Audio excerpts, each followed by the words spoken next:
Black Americans have laid the foundation for many of the fashion trends and cultural moments we still reference today. This video takes you on a journey through the timeline of our influence across decades, industries, and the people who changed fashion forever.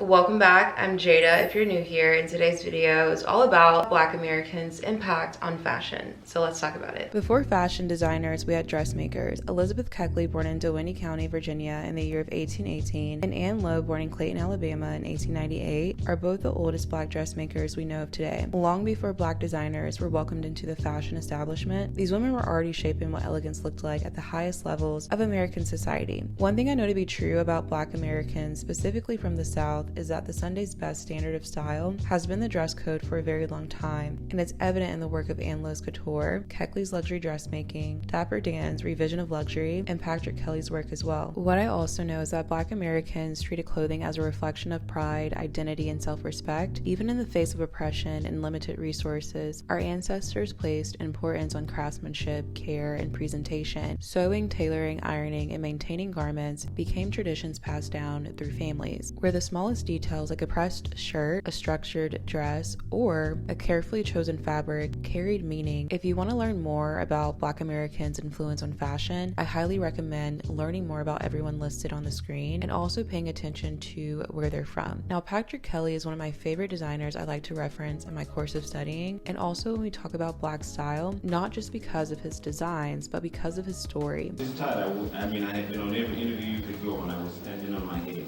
And then I had a lucky break. I saw Pat Cleveland one day in the street, and she said, go to Europe. And I said, but I don't have any money. And I went to see my friend at his beauty salon. There was a ticket to go to Paris. And I kept going.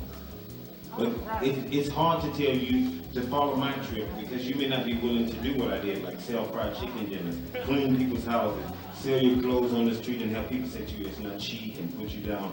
It wasn't all easy. It wasn't all like Patrick Kelly just arrived and the French loved him I was out there kicking.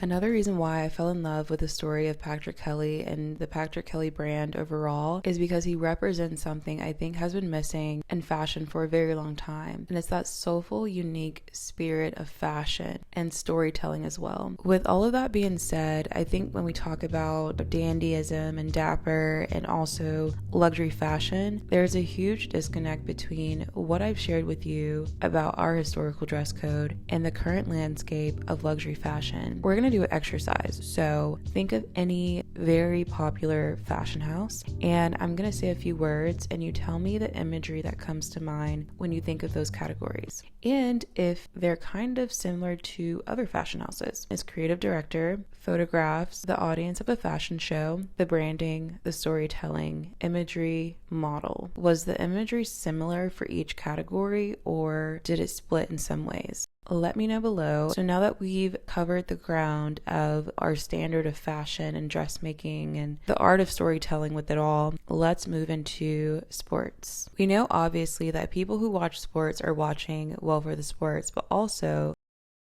for the entertainment aspect, which is broader than the sport itself. A part of that entertainment is the behavior of the players and the fashion. Now, I think there's nothing more powerful and message than being good at what you do and also doing it in style. Now, someone who is more famously known, especially today, for being that sort of cross-representation for, a good sports player, but also really good at fashion was Allen Iverson. But in the 1980s, Michael Jordan sort of jump-started that crossover as well, and then especially with coming out with his own shoe brand later, kind of stilled that evidence of influence. Now, circling back to the art of storytelling, I think that's one thing that Black American sports players and Black Americans in general do very well. We understand that clothing shapes perception. Now on the category of music, what I love is that not only are you able to distinct the categories from sound, but also style. My favorite examples will be the conscious rap era and also the neo-soul category. Now, in terms of influence, my example right now might be the silliest one, but it's the one that comes to mind the most, and that is Queen Latifah's UNITY music video. The hat that she wears, and then I remember watching Bob's Burgers for the first time years ago and seeing that in the Halloween episode. Oh, and Jane looks great too! Wait, what are you, hun? I'm rapper slash actress Queen Latifah from her UNITY phase. Oh, God, it's so specific and political. I love it.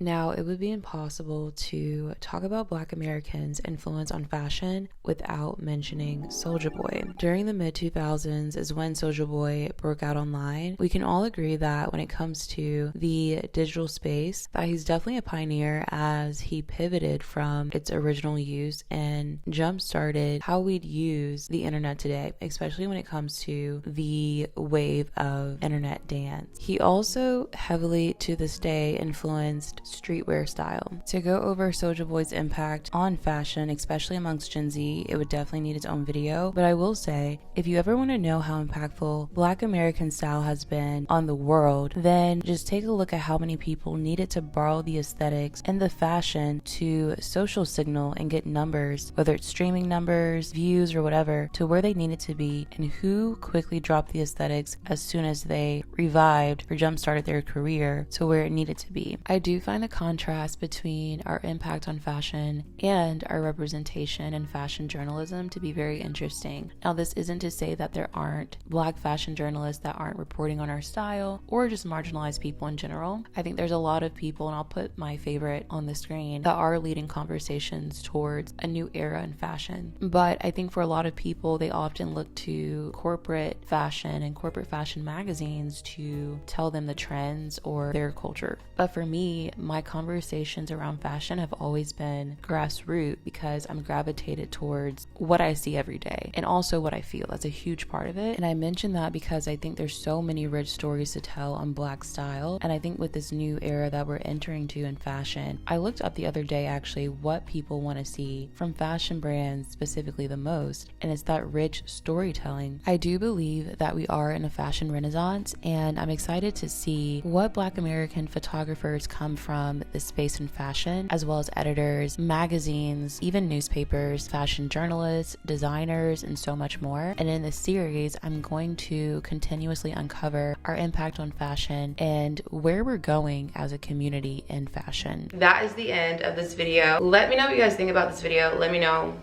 please. And I'll see you guys very soon. Bye.